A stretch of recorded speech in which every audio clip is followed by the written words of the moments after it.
o filme A Lei do Desejo na obra do Almodóvar. Ele é o sexto filme, o sexto longa-metragem do Almodóvar.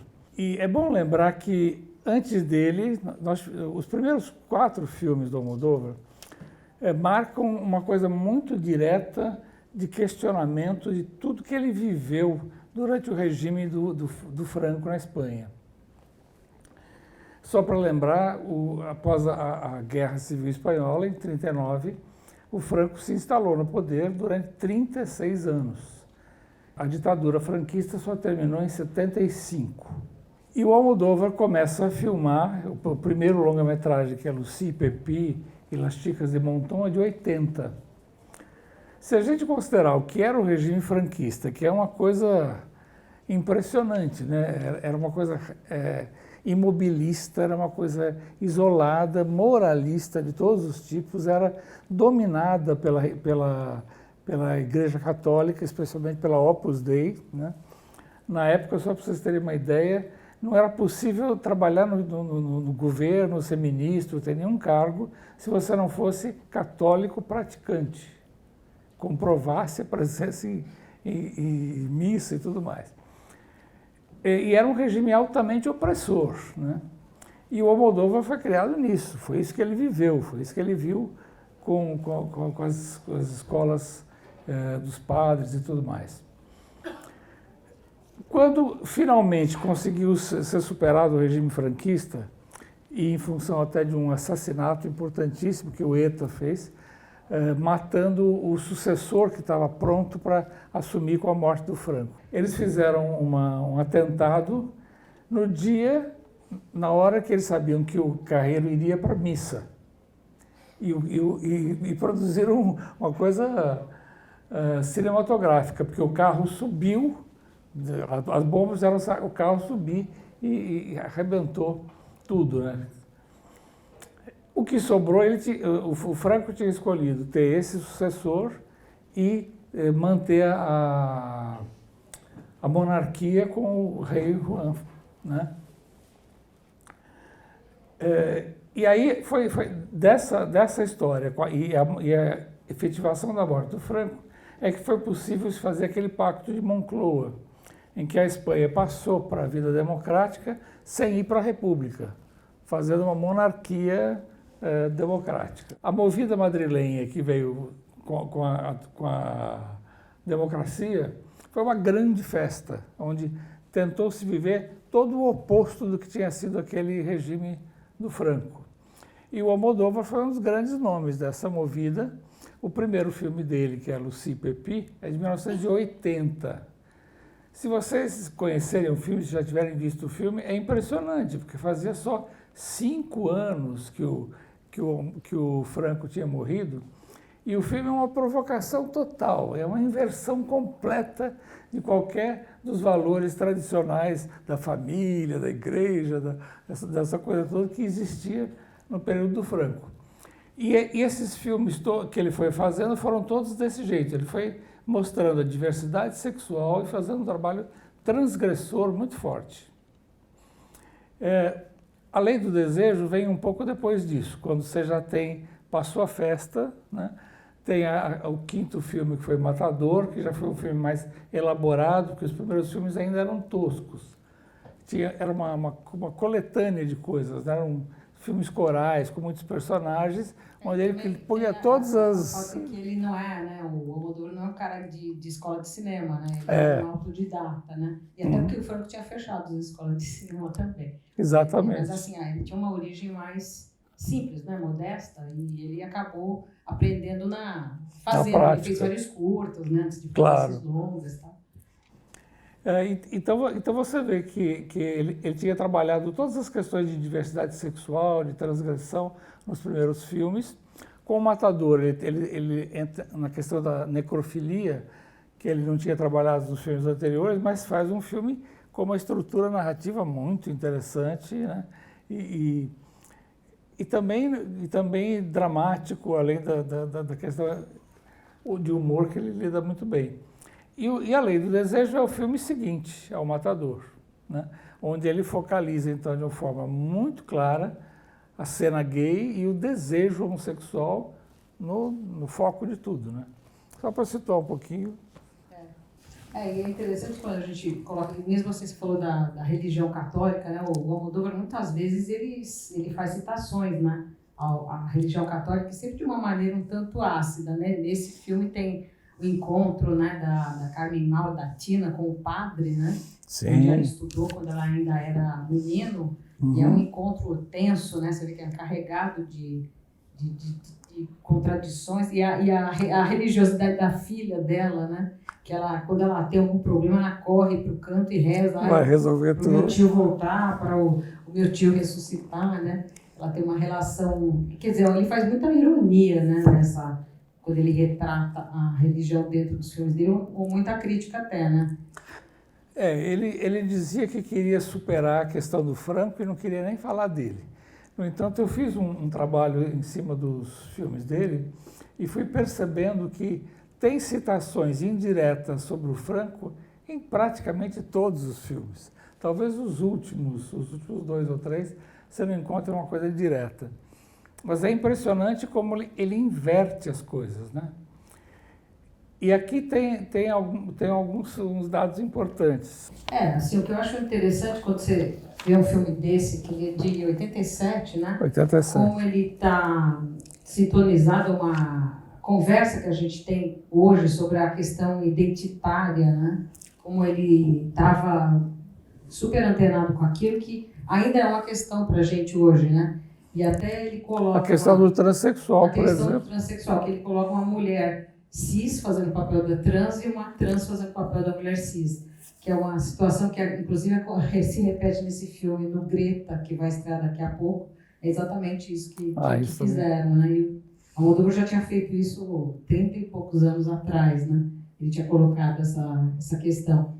E eu acho muito interessante quando ele coloca assim, também o desejo, a transgressão, superando qualquer coisa. Quer dizer, no final, o que acaba governando as relações entre as pessoas é o desejo que não obedece a nada, que se sobrepõe a tudo, que leva ao crime. E eu acho interessante... Assassinato, suicídio, acontece tudo, né? O que for. Em função do desejo. E também como eles não... Como o Almodóvar não psicologiza as coisas. Isso é importantíssimo. O personagem do Antônio Bandeiras é um sujeito, assim, ele é governado pelas vontades, pelos impulsos, ele faz essas coisas, ele desfaz. E não tem, assim, psicologia no... ele tadinho, ele apanhava quando era criança, não sei o quê. Não tem isso. Né? Ele não tenta explicar nem categorizar, exatamente. Ele aceita todas as coisas como naturais, por mais excêntricas que elas pareçam. Ele não julga, né? Ele trata os personagens, ele respeita os personagens. Ele mostra nos filmes como os personagens fazem bobagens, se arrebentam, fazem um monte de coisas que não funcionam. Mas todos eles são gente, são respeitáveis. E é engraçado porque quando você cita alguém que fez alguma maldade, como a pedofilia dos padres e tal, geralmente é um personagem que não está na cena, porque quando os personagens estão em cena, a gente sempre compreende, acaba entendendo os personagens, né? E essa questão do desejo, que é a base de tudo. Com a Tina, com o padre, tem uma história ali que ela falou assim que teve... Tem uma história ali mal explicada entre os dois, mas assim, ali o padre está um pouco de guarda baixa, né? Como se tivesse pedindo desculpa para ela, né? Não é... Mas ele não é apresentado como mal, né? Não. Ele não funciona desse jeito, a relação com os personagens, né? Bom, tem uma coisa aqui que seria interessante comentar, a partir da Tina, ela deixou de ser menino, fez uma operação de mudança de sexo para atender um desejo incestuoso do pai, que logo algum tempo depois abandona por outra mulher, né? Bom, e tudo que acontece com ela mostra que não dá para confiar nos homens, mas de jeito nenhum. Inclusive o último que ela confiou, né, era o que estava fazendo toda a confusão. Né? E ao mesmo tempo essa ideia do Almodóvar, que repete muito nos filmes, de uma família, é uma família fora do tradicional, né? Quer dizer, a Tina, ela é pai da menina, mas ela vira mãe, né? E ela é uma boa mãe, ela é atenta, ela é muito preocupada com a filha, mais do que a mãe, né? A mãe não estava nem aí, né? Estava em Tóquio, sei lá, fazendo o quê. E o tio, também uma figura paterna próxima da menina, é louca por ele, ele é carinhoso com ela, quer dizer, existe uma família ali que funciona independente daquela tradicional de, né, que Ele costuma dizer que a gente cria a família que vai ser a nossa relação, né? E você estava falando antes a questão do controle também, né?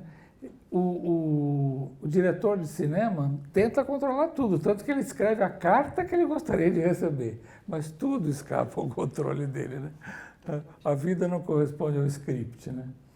Uma outra característica muito marcante do Almodóvar é que ele está sempre fazendo metalinguagem, ele está sempre trabalhando o cinema dentro do cinema, a criação, né, que pode ser teatro, pode ser roteiro, pode ser história dentro da produção, né? Está sempre mostrando o caminho da construção. Quer dizer, ele nunca traz uma história para você entrar e mergulhar como se ela fosse uma história real, digamos, entre aspas, né? Ele mostra sempre que aquilo foi criado, que aquilo é arte, é construção. E com isso ele dá um certo distanciamento brechtiano para a gente, né? A gente está vendo que aquilo foi feito, sendo combinado. A cena, logo no começo, quando eles estão preparando aquela cena do filme pornô, que eles estão fazendo a dublagem, aquilo é bem mostrando que nada é o que parece, né? Parece que nós estamos numa situação da pornografia, no entanto, estamos ali na criação cinematográfica rotineira, digamos assim. Mostra a cara dos dubladores e aí ele quebra, né? Aquela Claro. sensação que a gente está falando, mas o que está rolando aqui, né? Aí ele quebra a tua expectativa, né? Exatamente. E na ideia de controle, acho que também tem a maneira como ele coloca os policiais, né? Que tem um policial que não, eu vou pegar, eu vou prender, eu vou fazer tudo. E constantemente ele está sendo desmoralizado ali, porque daí não consegue controlar nada, não consegue prender ninguém, não tem controle possível, né? Isso é filme, né? Não é realidade, isso é filme. Agora, por ser filme, não quer dizer que não seja importante e ele não esteja fazendo uma discussão profunda dos temas. Porque ele exagera, coloca humor, coloca situações dramáticas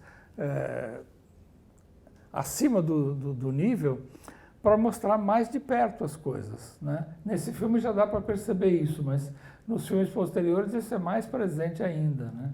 Ele foi sofisticando a linguagem, né? Quando você vê hoje o melodrama como o Dor e Glória, o último, você vê que ele foi acumulando conhecimento, ele foi experimentando, nem sempre deu certo, né? Porque ele tem filmes mais realizados e menos, mas que ele tem um domínio da linguagem, da história que ele quer contar, a composição dos personagens, que é impressionante, né? Ele tem um conjunto de uma obra, de uma assinatura, né? E a questão da transgressão, que é a base da história, né?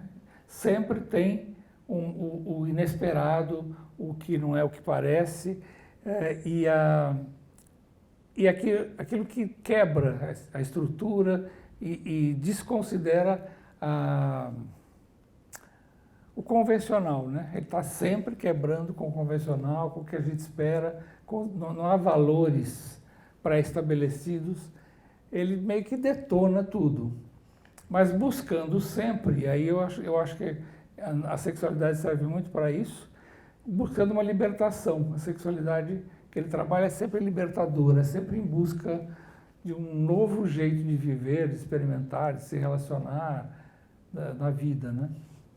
Tanto é que eu acho que no personagem do Pablo Quinteiro, ele coloca muito também que o Pablo é muito livre, né? Ele não quer se amarrar com uma pessoa, inclusive com o personagem do Bandeiras é um cara muito possessivo, ciumento, ele logo percebe que aquilo não vai dar certo, e ele é sincero, ele fala, melhor você não se ligar em mim, mas não consegue, né? O outro é um obsessivo. E a paixão do outro também, do Juan também, né? Sim, a paixão do Juan, que é também é muito forte. Tem outro desnível de paixões ali.